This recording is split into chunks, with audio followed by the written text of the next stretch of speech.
Oh, come on in, come on in, come on in, everybody. Come on in.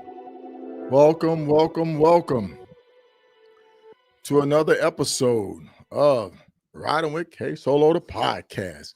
Hey, I got a good one for you tonight, folks. I have a good one for you tonight. A good friend of mine. We met several years ago at one of Hoagy's get-togethers. Always his January 1st get-together. And man, it's like we just gelled, and just every time we see each other, we just embrace and we have a good time and we catch up. And man, he has some stories he'd be sharing with me because of his profession. And I'd be so intrigued about it. And he'd be just like, man, this and this and this. So, folks, I mean, how else can I explain it, man? The man's been riding for over 30 plus years. He ridden every brand of motorcycle. He tinkers with them. He rides them, and he just completed the 2024 Hoagy Motorcycle Challenge. So without further ado, I'm gonna bring my good friend Gar on. Gar, how you doing, sir? Just fine, just fine. How are you?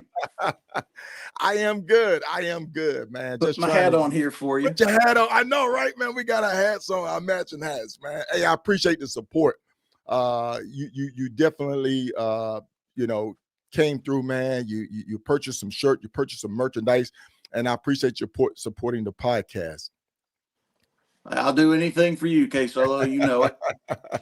I appreciate that. I appreciate that, man.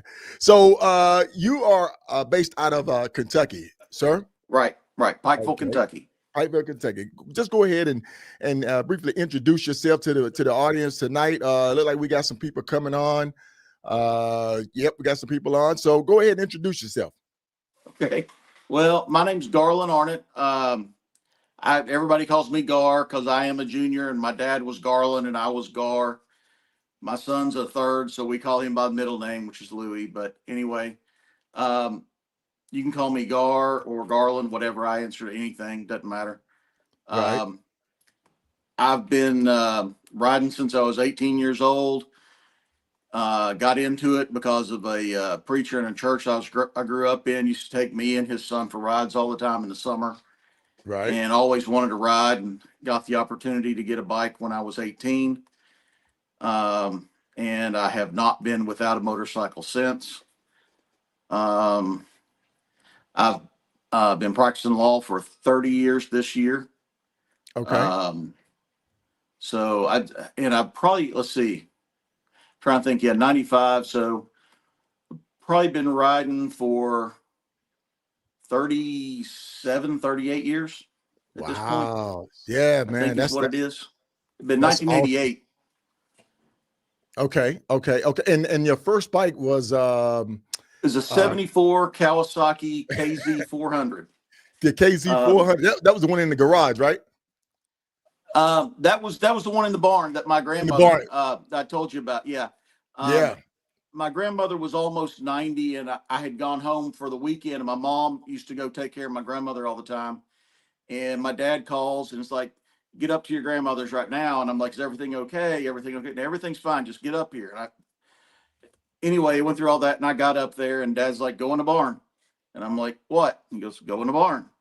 So I go in there, and there's two motorcycles in there, and one was an old CB 750 automatic, Right. and the other one was a KZ 400. And I was sitting there going, okay. And he's like, pick one.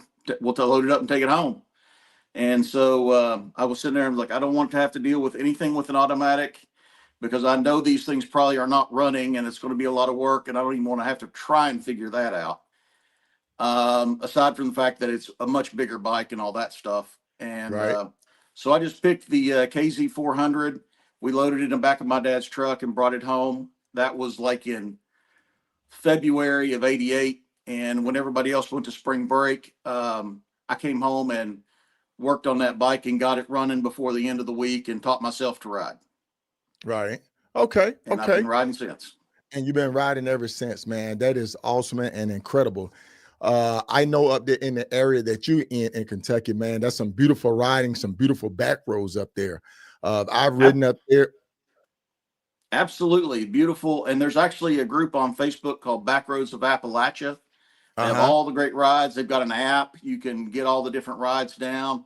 They got different names to them and stuff like trying to think. They have the Dragon Slayer. They have one called the Slingshot, and a bunch of other different names of that nature. And it's great little things. Has the maps on there. You can follow it, and it's great. And it covers not just Kentucky, but West Virginia, southwestern Ohio, or southwestern Virginia, and into Tennessee. It's a great resource for anybody who wants to ride in the area. It's a great place to Okay. ride. Okay, definitely. And just give a shout out to that page again. We've definitely tried to get some people on there. It's called Back Roads of Appalachia. Okay, Back Roads of Appalachia. All right, Yep. folks, make sure you tune in to it and go check it out. That's some beautiful riding up there in Kentucky if you ever get up there. Now, some of y'all might want to go to the Kentucky Derby up there, but hey, man, ride your scoot up there. Ride your scoot up and come east. Derby's in the flatland. Derby's in the flatland. That's right. Come on east man. and have some good riding. Oh man, any good eats places out there, man? I know the RT you got some out there. Any good what places? Eat places to eat. Oh Lord, there's mom and pop places throughout Eastern Kentucky are everywhere. There's great ones. It's hard for me to sit here and say, oh, this one or that one. There's great ones everywhere. And one of the other things I can tell you is true Eastern Kentucky is if you're going to some small town, you see some little no-name dairy bar, go there. That's where the locals go eat, and that's where the food's going to be good. Just is. That's it, man. That's it. I know that's right. But hey, speaking of first bikes, this bike right here, we talked about. It was actually featured somewhere, wasn't it? That picture actually, and as it puts on there, is from twistedthrottle.com. That's a picture I took a long time ago behind the barn at my house back a long time ago behind my barn. That's my 2001 Hayabusa. That's the bike I really started riding long distance on, and the bags that are on it are Krauser bags, and they're actually the very first set of Krauser luggage for a Hayabusa brought into the United States. Yeah. I saw that it was available. I contacted Twisted Throttle, and they're like, we don't have them. We don't have any here. Nobody's ever wanted them, but they made some phone calls. They called me back, is back and forth, and they shipped them over. And they're the first set that came into the U.S. Yeah. I put them on there, and I rode them like that for a couple of years. They were great. Right. And what people don't know is, and a lot of people don't know, because that bike went straight. It was the first fastest production bike coming out, the Hayabusa GSXR 13R. That it was actually labeled as a sports touring bike. Right, and that's what it was. A great one. I did my first saddle sore on that bike. Yeah. I think I claimed 1,070, and they adjusted me to like 1,030. I rode it from Prestonsburg, Kentucky to St. Louis, Missouri, watched a St. Louis Cardinals baseball game, and then rode home. Okay. Man, how many people can say that? I know Shaquilla Boosie, she's done a couple of saddle sores on a Hayabusa. Shout out to her, my Titan sister there. Seen her this weekend. Hey, folks, just to give a quick plug out to Big Sarge, man, of the Iron Elite podcast, man. He put on a great event down there in Jacksonville. If you had the opportunity to get down there to check it out, we greatly appreciate it. We had a great time, and we're definitely looking forward to the next event. So, Sarge, a big shout out to you, man. Had a great time, man. I had to give out that congratulations to everybody down there. Yeah, I would have liked to have been able to go down and check out that event. Right. Yeah, man. But definitely want to get back to this passion of yours. You've been doing it for a while now, and I know when we met at the I gotta let you tell that story, man, because after we left, we met at Hoagy's event. That was the Hoagy January 1st ride. Typically, I would do a saddle sore 1,000, a 500 there, 500 back, and we had a great time. The food was delicious, and I think we got out of there probably about 1 o'clock. I think about 1 o'clock, midday, somewhere like that. Yeah, somewhere like that. But it was still cold up there, man. it was still cold up in West Virginia. It was cold. It was cold. Yeah. I was the first one up there. Let me tell you, I was the first one in Marietta. I got up there waiting, and I'm telling you, I was cold that morning.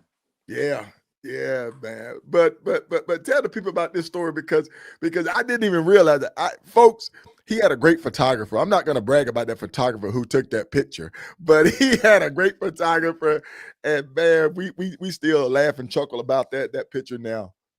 Yeah, that was I was trying to think. I think it was on 77, I think. It's Interstate 77. It was just north of Charleston, not very far north. And I was rolling like that picture looks like I'm sitting still. That looks like I'm sitting. I was running 80, between 80 and 85. Yep. And I saw this bike coming up behind me in the left lane. I'm like, I'm just going to give him good room to do whatever. And I kept looking and kept looking. I'm like, I know Hoagy ain't coming down here, so it ain't him. Right. And I was like, I wonder if I solo. The next thing I know, I see the hand up with the camera in his hand. And I'm like, oh, Lord, let's just hold this thing steady and see what he's doing. And he comes by and he takes a picture. And I was like, waving at him, slowed down for a minute, and then took on off. And yeah, I was like, yeah, man. We chuckle about that because I'm like, man, I'm not slowing down. I'm gonna blow past this guy because I was trying to get back before it got dark. Like I would say, it was still cold up in West Virginia, and I was hauling tail. I tell you. Yeah, I just had a simple 200 miles to home for me. Right. So, yeah. And it wasn't. Charleston's like barely 120 miles from my house, so I was just cruising. No big deal. Okay. Now, you've been riding for a while. We talked about your first bike. Your first bike was actually the KZ, right? Yeah, KZ 400. KZ 400. What was so unique about that bike? Well, it was basically a small parallel twin. It looked a lot like the old Triumph twins and BSA twins from the 60s. But it was just a good functioning bike, a good all-rounder, do whatever. It was old, but it would handle good. You learned a lot about riding from that bike. But it was more than competent enough to get you around and teach you how to do things right. And I learned a lot from riding that bike. Right. Now, really did. With that bike, you took that. Was that the bike you took to the track? No, it was the next bike that I had, which is not the one on the picture. The next bike I had was the first time I went on the track. I was in law school and I had a Suzuki Madura 1200, which was a 1985. That's it, the Madura. That was that cruiser looking one I think you had the picture of. Yeah. And we just went to like a track day. And this was back then, you didn't have a lot of track days, all over the place that you could go to. And I was in a club, Mid-South Sport Riders in Memphis, Tennessee, when I was in law school. Mm-hmm. And yeah, that picture on the top right, the one that's black and white. Right. It was a shaft drive V4 1200, made about 120 horsepower, which for that time was a lot. 6-speed transmission. I took that to Road Atlanta when they still had the gravity cavity. The back straight was basically 1.1 mile with a dog leg in the middle. And the end of it was straight downhill, then straight uphill. And they called it the gravity cavity.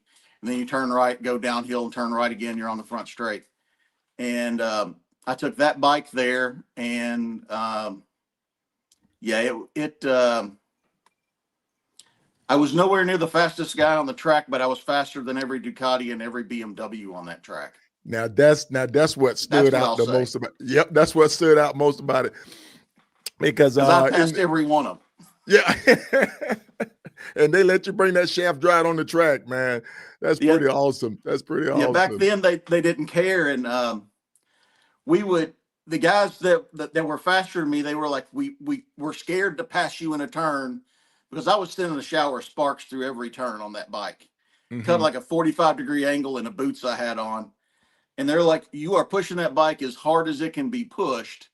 So they would just get in behind me if they couldn't get around me before I went into the turn. And as soon as I started going wide, because I couldn't turn as quickly as they could, Right. Once I started drifting out, they would get in front of me, and then I just roll on the back of them until the next turn, and they could go on through it a little bit faster because they could lean farther and carry more speed that I couldn't. But I was pushing that thing as hard as it would go. Now, One guy said we were doing about 140 down the back straight on a how bike with no fairing. how long did you race? I mean, was that growing Well, up? Was that that bike I just did a track day with, but that's the bike I sold it and bought a EX 500 that I went road racing with in Memphis, okay? and then kept that for a few years. I probably road raced 94 to 98 ish, Mm-hmm. then quit, started doing motorcycle safety classes, then went back road racing in about 01, 02. And that's Okay. with the picture of the BMW when I had the BMW F650. They created this class called production singles, which is single cylinder street legal motorcycles, and it had to be based Right. on that, and you couldn't do any mods to the motor. And I'm like, that's my kind of racing because it's cheap. Okay. Okay. You still And get that thrill and enjoyment out of it, though. racing is expensive enough as it is, and anything that you can get into a class that can cut those expenses down, I'm Right. all Right. for it. And it basically makes it all about your ability to ride the bike. Right. And Right. that's the bike right there. It's a red BMW F650, so it's made. It's a German brand, but they actually made it in Italy. It has an Austrian motor. It Okay. has like all of the suspension and electronics and the carbs are Japanese. I couldn't get a race number for the daggone bike. Every time I'd ask for a number or whatever, it was all taken. And I finally said, it's red like the devil. It's the axis of evil from World War II. I learned to ride because of a Southern Baptist preacher. Just give me number 666 and I'll race with the devil. Ooh. And I raced it on 666. Racing with the devil. Isn't that a And song? the first time I went in, Running with the first, devil. yeah. And it also caught on fire in race school. A really small electrical fire, but Uh-huh. which is also a funny thing to go with the whole story and the legend of the bike. But I went into the first tech at the for my first race, and the guy looks at me and he looks at the number and he goes, "You're one of three things." And I said, "Yeah." And he's like, "You're either an atheist," and he looks at me and he goes, "I really don't get that vibe from you." He goes, "Or you're a Satanist," and he looks at me and he goes, "I really don't get that vibe from you." He goes, "Well, you're a Christian with one hell of a sense of humor." And I just went, bingo. And so we raced with that. So what's really funny is the first race I did on that bike, Uh-huh. on bike 666, I came in sixth place in my first race. The next weekend I went racing, which was my birthday weekend, I got third Mm-hmm. place and third place in two races. I came in sixth in points on that bike nationally for the series. So 6, 3, 3, and 6 on Mm-hmm. bike 666. So I've always said that's Man. just like this really Man. weird thing with numbers. That's why I always say, like, the bad numbers, the numbers that people are afraid of, the bad luck numbers, they're good luck for me. Right. Yeah. I know for the IBR, we had a gentleman that drew 666. Yeah. I think he drew 666. Yeah, And the they last asked, the last last one yeah, through that it could roll over that. yeah. I can't remember the gentleman's name, but they actually asked him, they said, "Hey, you do you want this number?" They asked him, did he want it?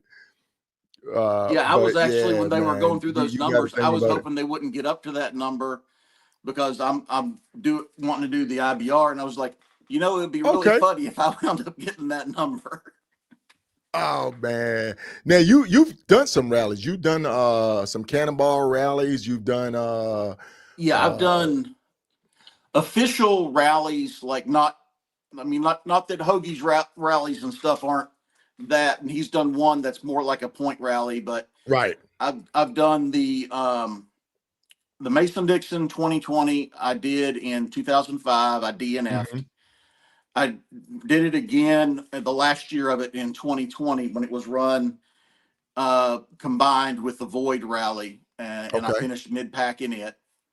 And then in 23, you've got the pictures up there from the scooter cannonball that I did. John, John Levins Yep. from Big the John. Hoagy. Shout out to Big John. John Levins and I were getting ready to ride out to Oregon, and I went and met him and a whole bunch of guys from Hoagy and up in Michigan, and him and his brother, and then John and his brother and I rode out to not to Oregon. We rode out to Washington, to Spokane. And while we're doing that ride, like maybe the first night, he looks at me and he goes, "You need to get a scooter." And I'm like, "A scooter? Why am I getting a scooter?" He goes, "Because you and me, and if I can get my brother to do it and whoever else," he goes, "we're going to do the scooter cannonball rally." And I looked at him and I go, "That's stupid. I'm in." Oh man. And so I bought a scooter the next year. I bought, actually not the one in the picture, I bought an Aprilia that I still have. Okay.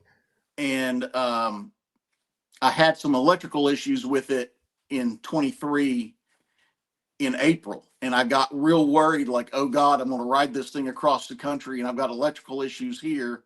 I mean, what kind of problems am I going to have? So, and it was a used bike. And my wife was like, just buy a new one. And so we went out, and in May, that rally was in June. I bought that bike in May, brand new.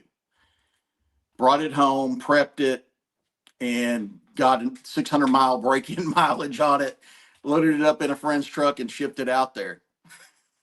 Man. And then And we you did that rally, and it was 8 days, roughly 400 to 500 miles a day, 2 lanes on less than 300cc scooter.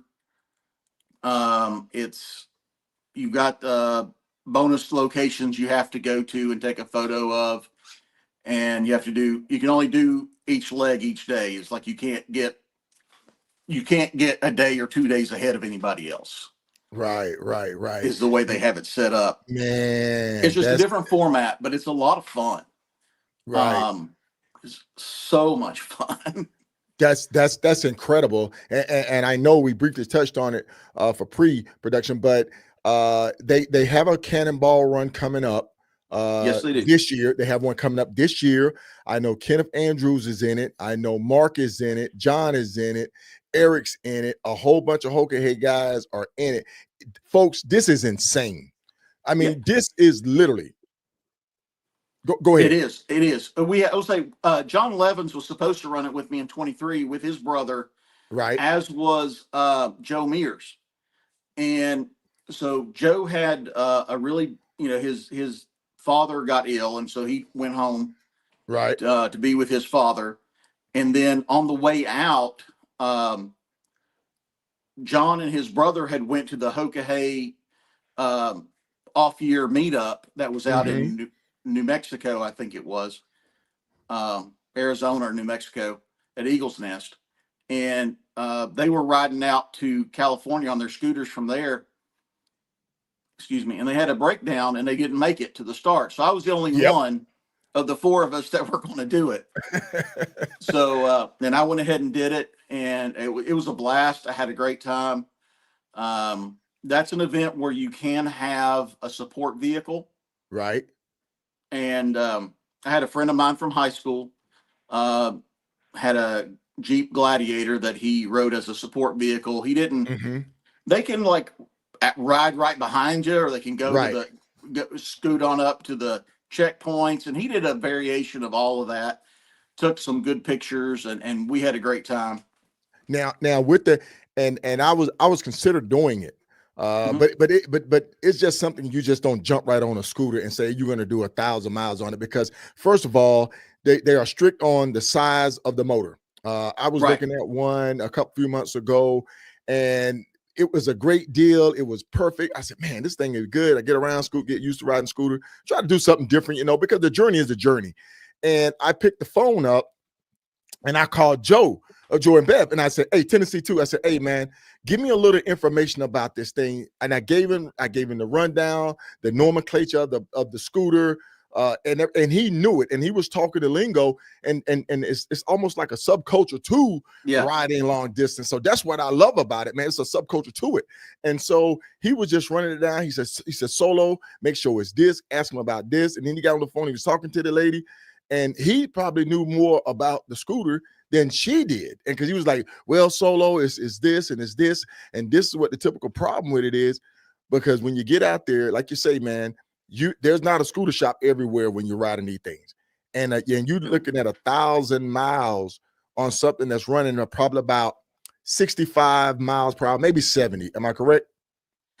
They'll do it. I mean, like that scooter that I rode, the Vespa, I had my Garmin GPS hooked up on it, and when I was riding it home back here before the rally, I was test riding it and stuff, and I was coming down a hill from Hazard, Kentucky, pretty steep hill downhill, but the GPS speed on it was 84. Okay. So you'll get a good coast. You'll get a good downhill scoop push. If the wind hits you just right. Will run 70 miles an hour all day long. Okay. It will do it. It'll do it, folks. Hey, I'm telling you, if you're looking for something different, if you're looking for an adventure ride, they got this thing, man. The Scooter Cannonball Run is held on opposite year of the Hoagy, right before the IBR. For all those that's going to be competing in the IBR this year, shout out to you guys. I will not be running the IBR. I'm taking a medical hiatus, but it's a great ride. But if it's something that you're looking new to get in, couples do it because Joe and Bev, I think both of them have scooters as well. It's something great to look into. Now you also do it's a great rally. Then it kind of alternates. Like last year, it went from the West Coast to the East Coast. Right. This year, it's actually going from the Pacific Northwest down to Texas. Sometimes it'll go from the East Coast to the West Coast. Sometimes it'll take a northern route. Sometimes it'll take a southern route. But it is an absolutely wonderful event and wonderful people. And the guys on the smaller scooters, they're crazy, and it is hard. Oh yeah, on a little scooter. 125s and stuff like that. That's hard. Yeah. I mean, you literally have to pack everything that you need on that bike and survive off of it. Now, and you can also have an aux tank too, though, correct? Yeah, I had an aux tank on mine. I had issues with it because of heat issues with my main line running to the tank. What did you have gravity fed, or did you have a pump on it? It was gravity fed. Okay. And what was happening is my fuel line going to the tank where it went through body work was expanding, and the area that I had it going through was too small, and it was restricting flow. Okay. I know what my problem was. That was actually my biggest problem, and it cost me a lot of time because I would be out in the middle of nowhere and have to stop and open up gas tanks and sit there and wait for it to drain for 20, 30, 40 minutes. Right. And folks, if you don't know what we're talking about, an aux tank, if you've seen some of these other prolonged distance riders out there, I'm talking guys like Lionel Ramos, Greg Rice, Kenneth Andrews, a lot of these guys out here riding these long super enduro rides, man. They have like a 5 or 6 gallon tank sitting right either behind the seat or sitting up a little bit higher, that extend their range to probably about 400 miles per stop. But then when you're doing rides like the IBR or the IBA, they require that you stop, I think, every 300 miles or so, just for that purpose. But man, it's another beast when you're talking about professional long distance riding.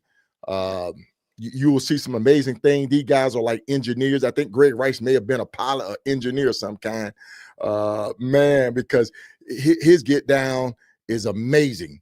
And then also with that, when you're talking about rally rides and scooter rides, you plot your next point. You set your course, and you're trying to set the most efficient course so that you can get the most points out of it. And it's always time to the point where you have to be at a certain location. If you do not make it at that location, you are disqualified. DNF, do not finish. So there's another world out there. If you're thinking about getting out there, if you're thinking about saying, hey, I want to broaden my horizon and do some different type of riding, hey, look into doing rally ride, look at doing a cannonball ride. Well, look, folks, we're going to go ahead and take a quick little interlude break right quick. And then we're going to jump over to our next topic, which I know this is going to be exciting. We're talking about the Hoagy a little bit. All right, folks, we'll be right back. Listen, man, you're watching K-Solo Live, the podcast. Let me tell you something. You really want to know? This is where you're going to go, man. Shout out to my man K-Solo. All $20. It's for everybody. But if you really want to know, go ahead with the podcast.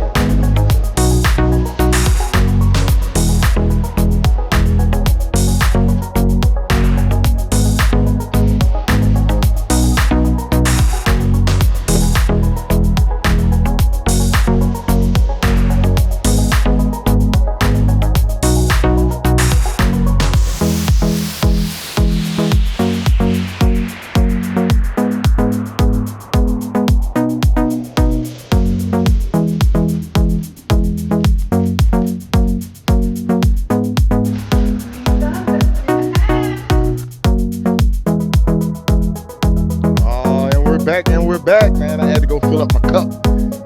I got my juice. I had to get right for this one. I get my hat at Hillbilly Roll too. Hey, there you go, man. There you go. Wear it like you wear it, but hey, brother, I'm just not a flat brim boy. I know you just not. Hey, but that's what it's designed for. It's crushed, man. It's not thick. When I ordered, I said I don't want it thick because I want to be able to roll it, flip it up, and have it backwards. So that's why I ordered it the way that I did for this one. But look, folks, we're gonna jump over into the Hoagy portion of the interview. And man,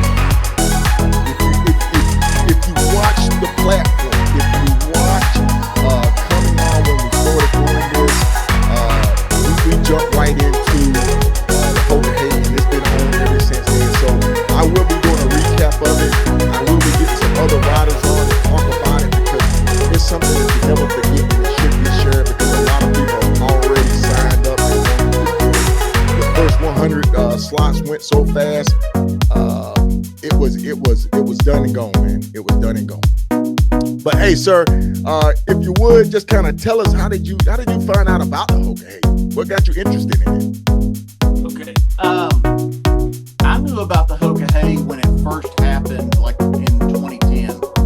I think that was the first year that they did it. I knew about it then. I'd heard about it, and back then I had a Harley Road Glide, and I thought about doing it and talked to my wife about it. And just, I didn't know any. What I knew at that point in time is I knew a bit about the iron motorcycle, but I didn't know anything about them. I didn't know anything about the Hoagy and what they were doing, other than they had this big huge prize for it.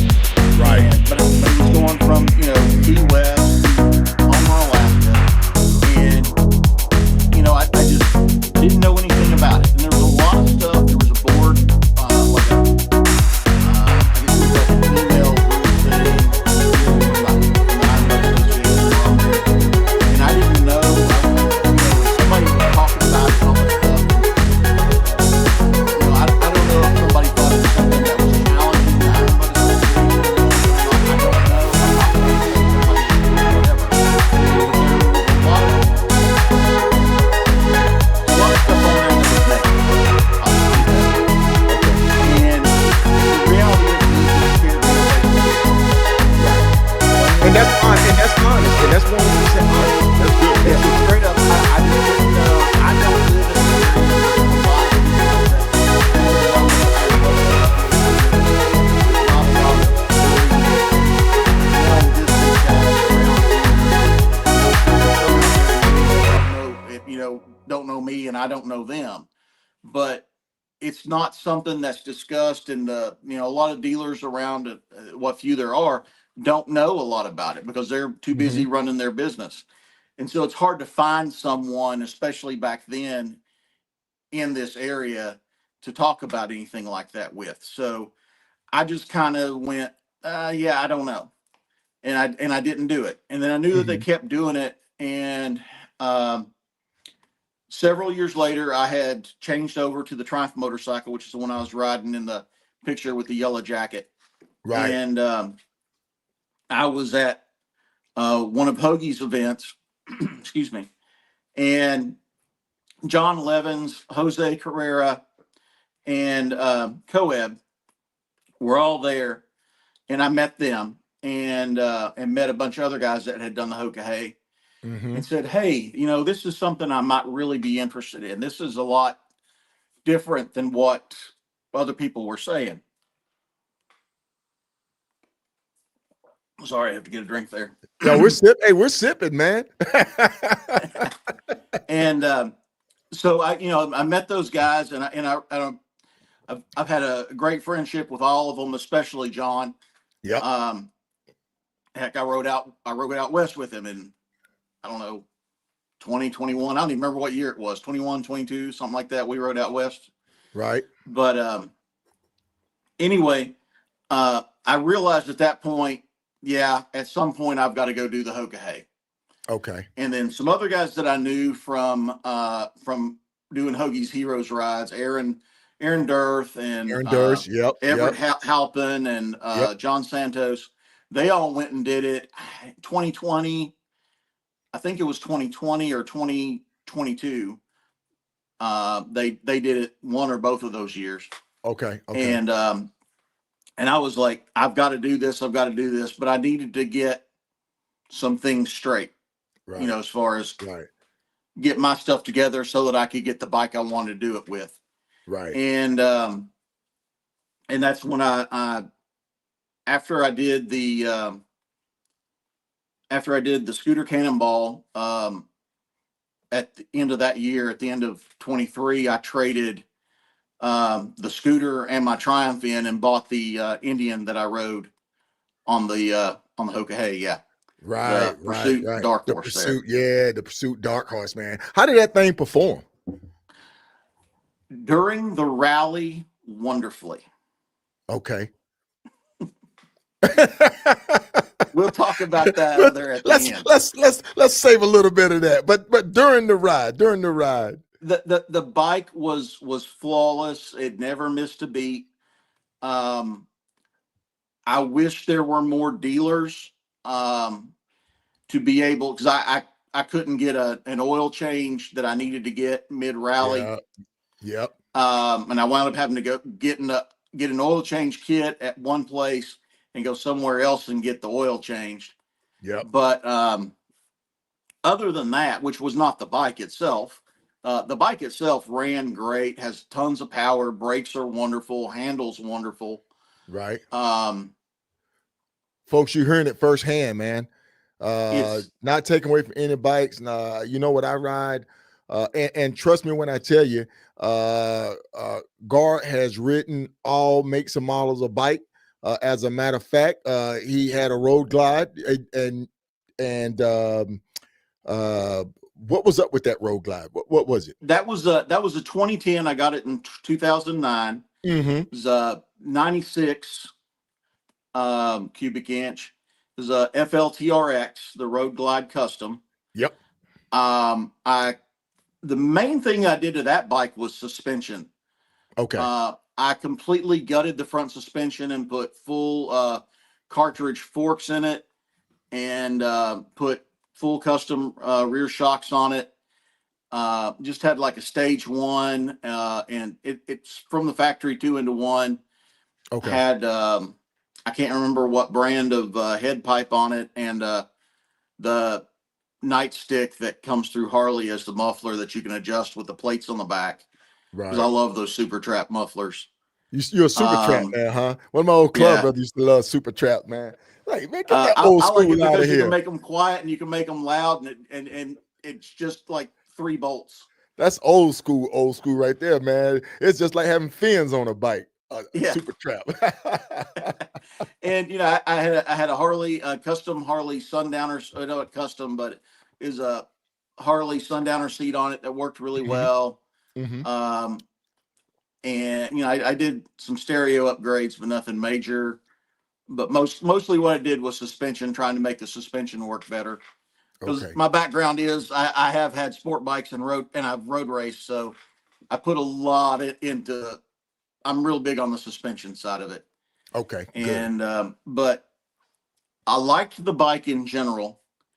I'm not saying anything bad about Harley because that bike never left. Well, it only left me stranded once, and that was the front wheel bearing that went out.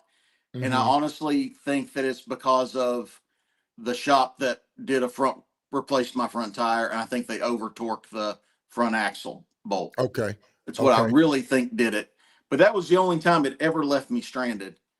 Um, and I can't really say that about a lot of other bikes. Yeah. Yeah. I really can't. Yeah, Greg Hintz. Now Let's that go that Suzuki right with there Honda in that Davis. same picture, it only broke down on me once, and it was just a bolt that came out, and I walked literally. I couldn't shift out of sixth gear because the bolt on the shifter came off, but it was Right. still there hanging on, and I had just stopped at the end of an exit, walked over to a gas station, borrowed an Allen wrench, and put it back on, downshifted it over there, and that was the biggest breakdown I had on that bike. Okay. Okay. That bike was rock solid. So technically, you are very proficient at troubleshooting, getting yourself out of a jam. And I say that, man, when you're on the road, there's nothing like being able to recover yourself, knowing your bike, knowing how to turn some wrenches, do your own work yourself, man. There's nothing like it to get yourself out of a jam. And during the Hoagy, did you encounter any problem with the weather during that first day outing? Any problem with the weather? Yeah, we only ran through a hurricane and 3 tornado warnings. Oh man. Let's see. I pulled over, like it actually didn't start raining until after dawn. So it Uh-huh. was actually light out when it started raining. I pulled over and just put the cover on the tank bag and put my rain covers on my over top of my gloves. That's all I really had to do. And went on.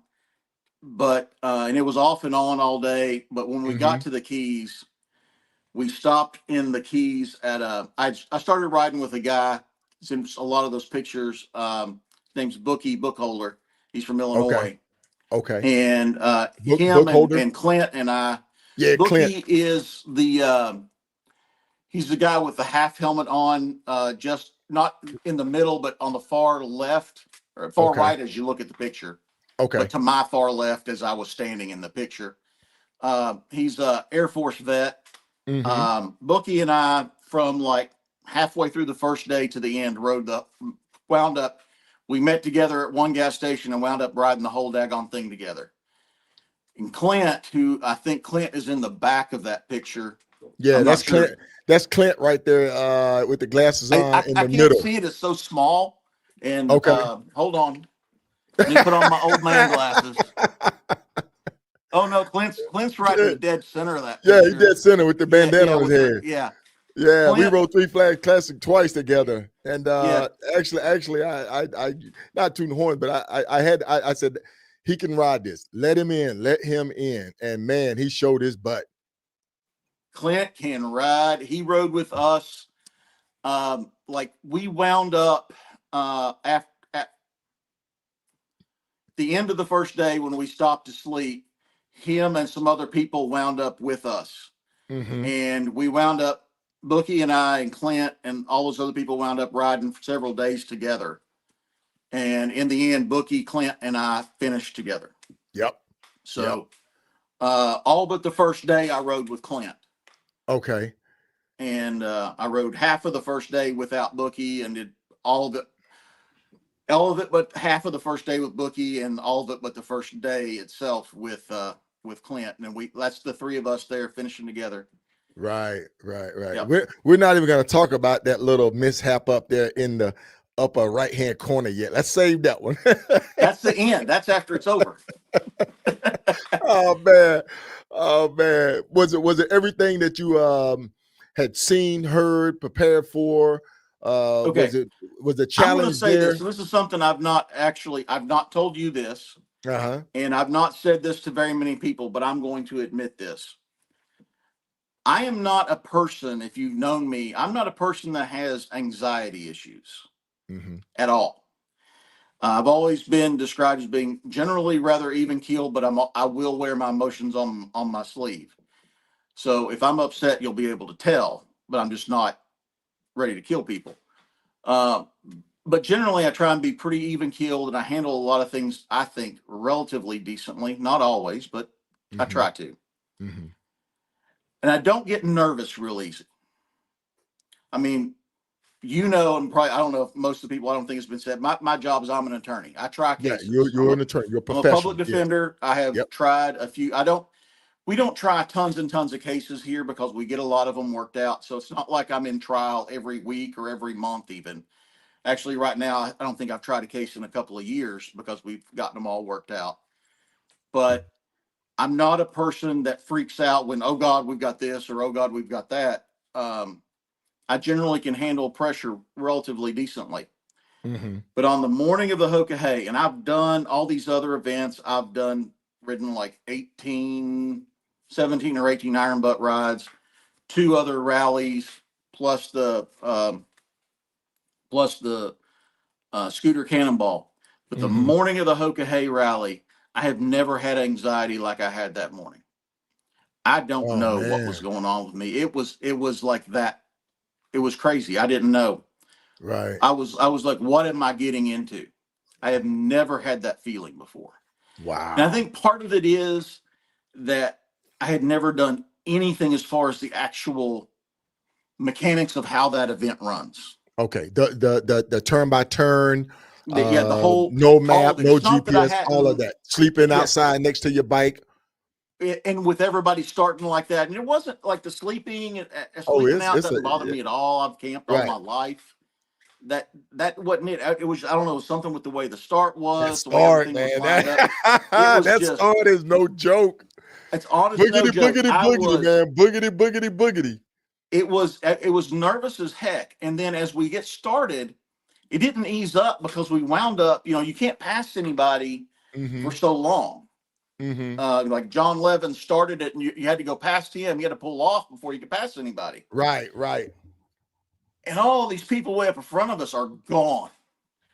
And everybody behind this one guy is just, oh God, they're all gone. Where are we going? And then finally we can get around that. But it was just, there was so much of that in that first hour. And I was like, I just got to get riding and get calmed down. I had to get riding. Yeah. And once I got riding, everything was fine. I figuring out exactly how it works, how the instructions work. Because I'm truly a believer of until you've done it, you don't really know what you're into. Yeah. You like can't even any of these big events. I have a goal in every event. In the Hoagy, I had 3 goals. Don't die, finish, and if you have the capability, finish well, meaning try and finish elite. I did not finish elite, but I wasn't worried about it. I wanted to get the finish. That's all I cared about. Yes. I'll go back another day and get an elite. Right. I think you're like 127, but that doesn't matter. It does not matter as long as you cross that finish line safely and in one piece, and you gave it 110%. That's all that matters. If you did it the right way. Yep. And that's what Bookie and Clint and I were trying to do it the right way. And there's a point in there, and I will say this, there's a point in there, there were several other people that we were kind of riding with, and I'll be honest, we were trying to shepherd them through and trying to get them through. Right. And that did slow us down quite a bit. That's probably the reason. I very honestly think that if Bookie and Clint and I had just been the 3 of us riding, we would have finished elite with ease. Right. Because the moment that it was just the 3 of us, our pace just really picked up. Okay. It just really did. And that's just natural. The more people you have, the slower you go. Right. I don't understand how I did not reach out and get you on an interview, man. I would have loved to have gotten you on an interview, but you were focused though. You know what I'm saying? First time out. Yeah. We try not to get anybody on their first time out because you're so focused, and then after that day 4 and 5, day 6, 7, you're into that fatigue zone, and man, you're hanging on by your britches. So I didn't even need to. This is when I needed to talk to you about it. Yeah. It was. So the first day we had, when the hurricane was coming through in the Keys, Bookie and I had to pull over. I mean, it was coming down so bad, like all the cars had stopped. Mm-hmm. I mean, there were like just us and we were passing other bikes that had pulled over. We finally pulled over at some gas station, got them parked, and went in, and we basically sheltered in this gas station for about an hour and a half, maybe 2 hours. I don't even know how long it was. We were in there for a while. When we got out and we were turning the bikes around, I almost dropped my bike, but I didn't. I was holding it up, but I couldn't straighten it up. Bookie had to come over and help me straighten it back up. Okay. It's it's a light little thing. It's only like 900 and some pounds. It's a beast. But man, that's what I love about touring bikes. See, that's where, and I hate to say this, a particular brand has gone away from that heavy touring bike, that bike that made you feel like you could ride, you could hit a deer, you could go through the weather without being blown over. You go through Oklahoma, man, you're suspect now. You are definitely suspect if you're riding to Oklahoma on a 24 and newer. Ain't bashing no brand, but this one's solid. I'll say that. That's a solid frame. Puppy. That's a solid frame. Yeah. And we went, we got down through into the Keys, into Key West. We made one wrong turn. We stopped real quick, and we went through and figured out what we did wrong, and went back around and did it. We stopped at the buoy. We went ahead and took a picture there at the buoy because that's what you do. Mm-hmm. Yep. And come back up. There's roads that are closed, but it said local traffic only. And we said, local traffic only, that's us. So we're riding through water that's up over the foot pegs. You splash. There were a couple other people riding through there too. Yeah, man. Yeah, we were like, we're local traffic. Sure, I've been here before, so I'm local.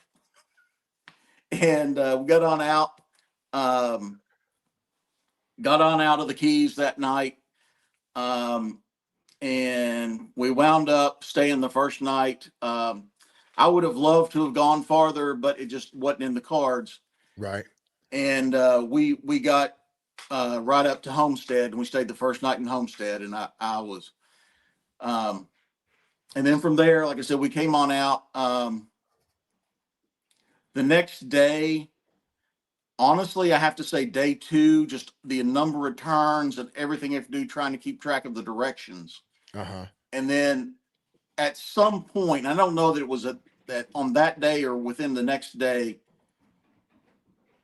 there were 7 people in our group. I was like, how am I getting these people through here? And nothing against any of them. They're all great people. But it was like, we got 7 people. How are we getting through this?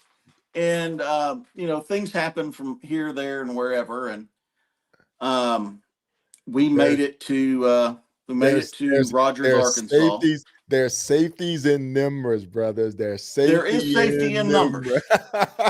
There is safety in numbers, but there's slowness in numbers. Yeah, there is. How many miles did you end up from your start point in Kentucky, going all the way down to Key West, back up to Alaska, and back home? What was your total round out mileage?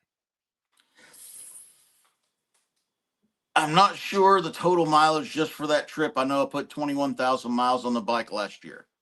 Okay. And I had just over 10,000 when I started the Hoagy.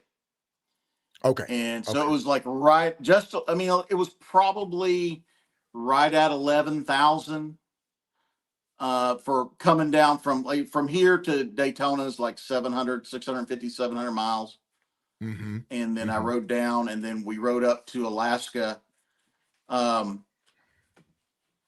will say on the little map there's like this little gap where it's just this little tiny straight line. That's the half of a day that I didn't turn my spot tracker on. Well, that's the area. I don't think it was you. No, it was me. That is the day I did not turn my spot tracker on that morning. because that right there is an area where we were losing people. The fleet tracker wasn't tracking. It was like a dead zone. And so we were just waiting for everybody to come out the other side of the wormhole, man. Yeah, no, that was just my spot tracker. Okay. I did not turn it on after I turned it off each night when we go to sleep, and I turned it on first thing in the morning, and I didn't turn it on. We were halfway through the day, and I went, my battery dead? Oh no, I just didn't turn it on.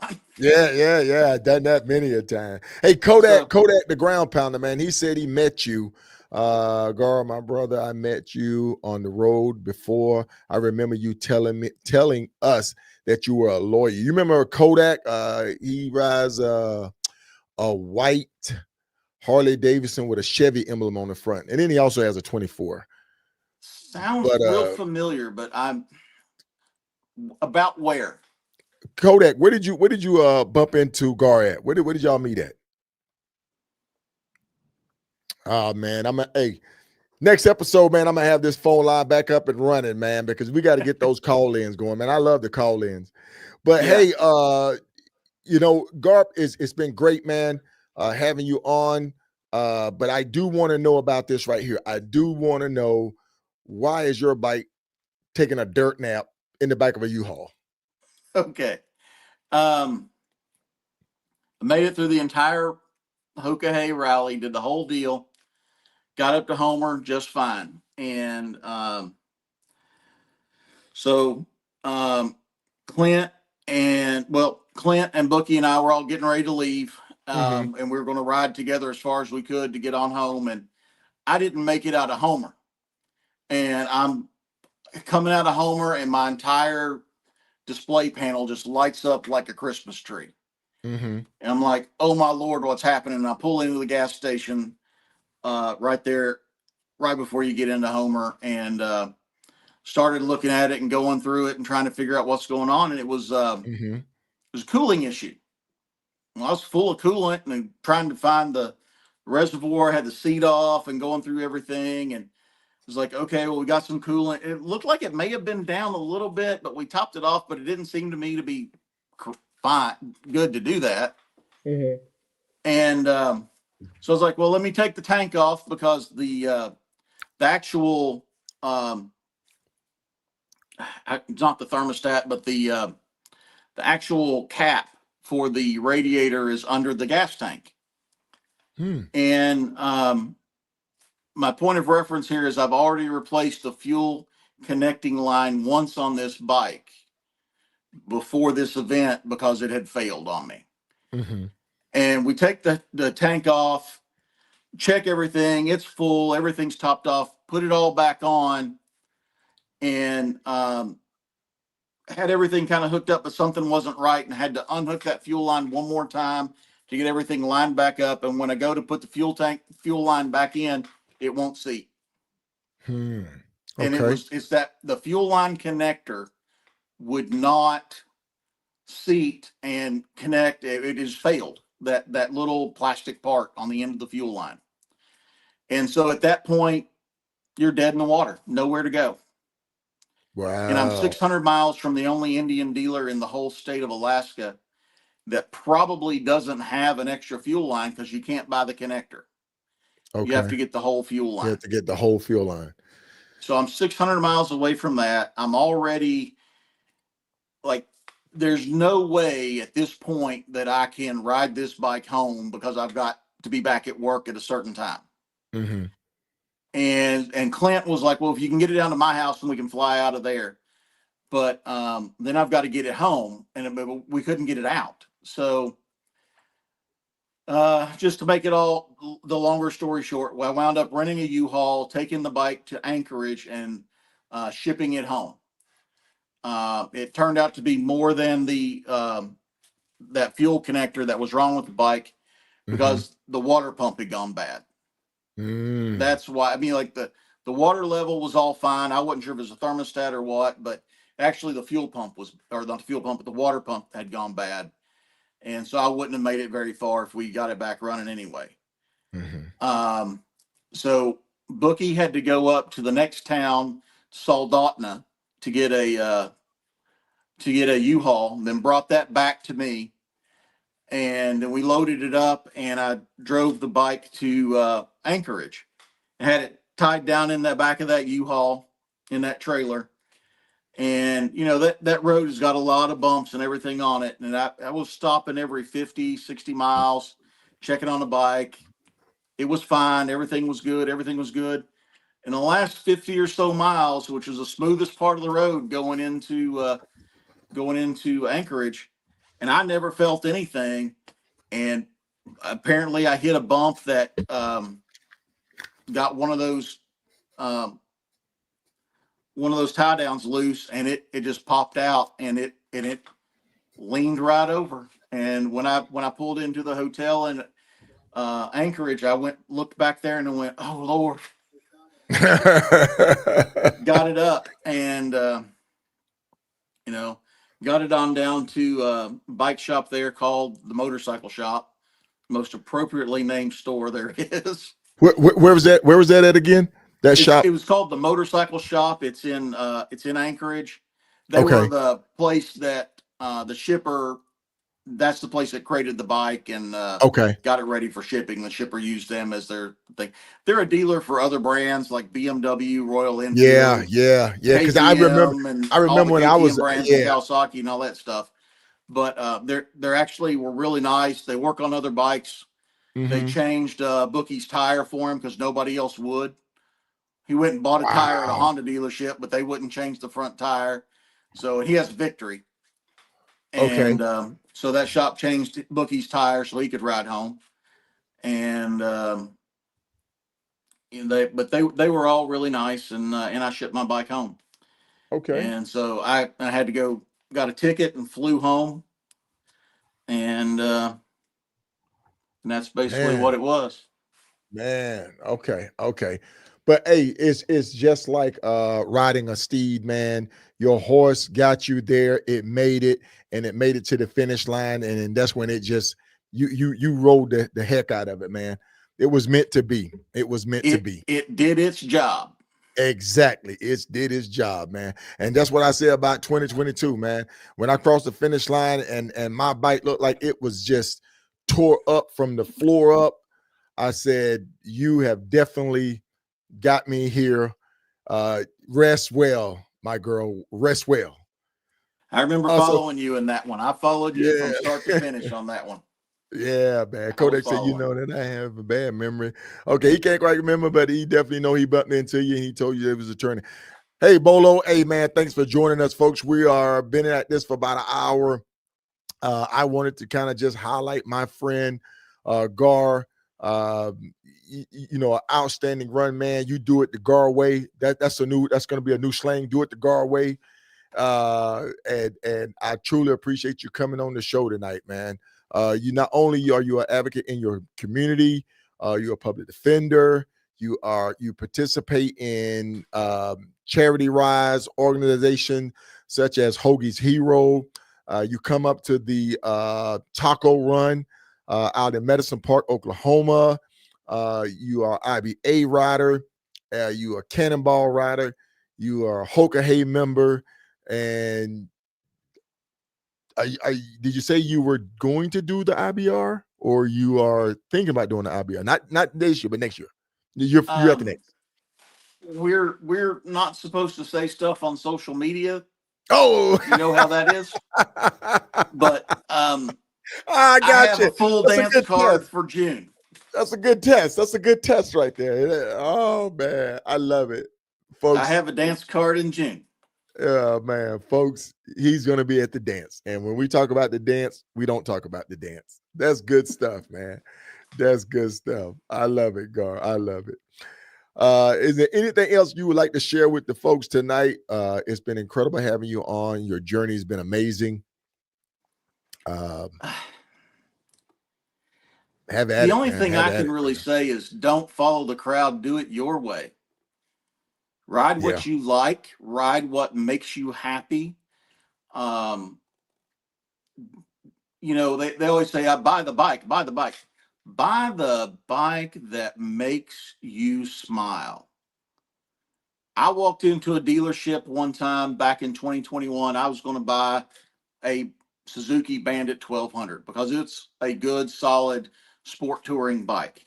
I walked in that store and sitting right beside the Bandit was a Hayabusa, and I looked at them both and just went, "Oh God, I love you." And I bought a Busa that day. But get the one that speaks to you. What something will speak to you. Find the one that speaks to you, and that's the one to take. Right. That's awesome. That's incredible. Well, girl, I'm And gonna go ahead and let you go, man. No, go ahead. Go ahead. I'm sorry. and write it the way you want to write it, not the way other people tell you to write it. Write it. Other than writing instructors, get some instruction and learn how to do it right as far as that goes. But don't let other people tell you when, where, how, what you have to do. Oh, you have to look like this. Oh, you have to look like that. Just do it the way you want to do it, that you feel comfortable doing it. Right. That's awesome, folks. That's awesome. It's been a great interview tonight. Find what makes you happy in that world. That's right, Kurt. That's right, man. Um, that's awesome. Well, my brother, I will be in touch with you. Thank you for supporting the podcast. I've enjoyed having you on tonight. I look forward to seeing you at some of these events that's going to be coming up in the near future. Are you going to the IBA Jacks this year? I have a ticket for Jacksonville. Okay. If I'm down there, and that's I'm saying, as long as something else doesn't come up that keeps me from going, I plan on being there. But I will probably just be there on Friday for the Okay. actual party, and then Right. heading back home on Saturday. Okay. Okay. So, Well, all right. I will be in touch with you. We'll do a follow-up after the show. All right. You take all right. care now. Take care. All right. Oh man, I've enjoyed having Garo on tonight, folks. He brought the heat. He brought the heat. He's an outstanding gentleman, an attorney. He's a giver, a helper. He'll help anybody, man. He'll bend over backwards. But look, before I wrap this show up tonight, hey, appreciate that, Blake. Appreciate that. Before I wrap this show up tonight, I gonna raffle off a $50 gas card for everybody that came down to the Iron Elite and purchase some merchandise. We had you fill out a ticket. And so I said, hey, I'm not going to interrupt Big Sarge's event. I said, so when I get back, I'm going to go ahead and pull a ticket. And whoever name is on this ticket, you're going to win a $50 gas card. I'm not giving out any trophies, any plaque, or anything like that. I'm giving out something that you can use. And $50, hey, with the price of eggs now, you definitely can get about 2 or 3 good tanks of gas off of it. All right. So without further ado, I'm going to reach in the bucket here, stir it up a little bit, close my eyes, and I'm going to pull a name. And the winner of the $50 gas card is no other than yours truly, Snacks. Hey, Snacks, congratulations. Can everybody see that? Give me a thumbs up if you can see that. But congratulations to Snacks on winning a $50 gas card. Snacks will probably say, Solo, give it to somebody else. I know how Snacks is, man. But Snacks is going to use this gas card well. All right, folks. I'm going to get out of here. But before I get out of here, I want to run this one more time because, man, I tell you, I had a great time in Jacksonville. The love shown was outstanding. And, hey, man, I appreciate everybody coming up and purchasing merchandise, taking pictures. It's not about me. It's about you. That's all it is. It's about you. Aspire to inspire. That's been my motto ever since I started riding. So I'm going to run this right quick, and then I'm going to get ready to get out of your hair for the night. Listen, man, you're watching K-Solo Live, the podcast. Let me tell you something, man. If you really want to know, this is where you're going to go, man. Shout out to my man K-Solo for always putting it down, always keeping it 100 down. Understand this. This riding skills ain't for everybody. But if you really want to know, man, one hell of a podcast, man, K-Solo.